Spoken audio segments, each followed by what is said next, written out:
деп балдардан бери үйгө кама бензин чачкан жерде биз кыздарым менен Кудайдан тилеп зор качып чыктык.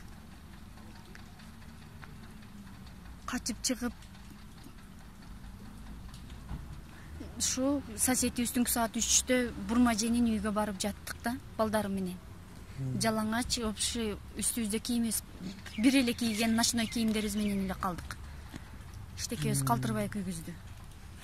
Азыркы күндө сиздерге кандай болуп атат? Азыр үйүңүздөрдө жашоо шарты барбы, жокпу?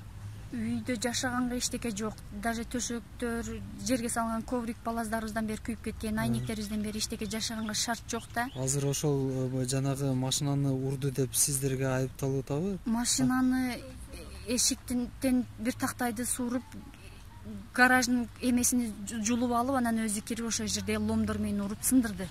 Күйөөм Равшан өзү сындырды. Болду, мындай жашоонун кереги жок, мага эчтекенин кереги жок деп өзү сындырган. Азыр сиз эмнени талап кылып атасыз?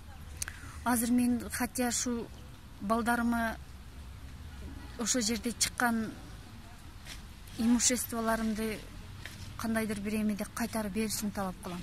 Мен ал жерде мен кече жакында барган жокмун, мен ал жерде 20 жылдык эмгегим сиңген.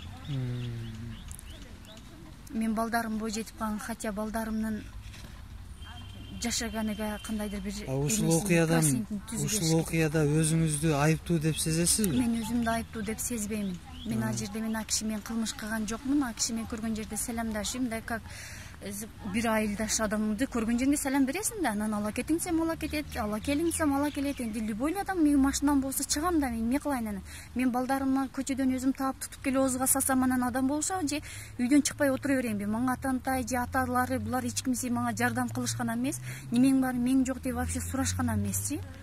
Булар көргөн жерде даже салам бербейт, керек болсо атантай укасы менен 12 жылдан бери арасы. Булар сиздердин турмушуңуздарды... Булар атантай азыр менин турмушумду ажыратып койду да, бузуп койдучу. Балдардын дем көчөгө чыгарып вообще жалаңач эле калып калдык. Атантайдын аркасынан, атантайдын түшүнбөгөн начар характердин аркасынан ушул нерсе пайда болду да. Мындан кийин кандай жашоо, турмушка шарт түзүп кандай жашаганыңызга? Эми мындан кийин башка Равшан менен жашаганга эми вообще эле эме жок, желаниябыз жок. Энди кайта өзүбүзчө өлбөстүн аракетин кылабыз жашаганга. Үйпүйүздү алып берип, ушу балдардын убалыдан коркоттурлар, ойлонушар деген ойдомун. Күтө берсин деп талап кыласыздар, чоң рахмат.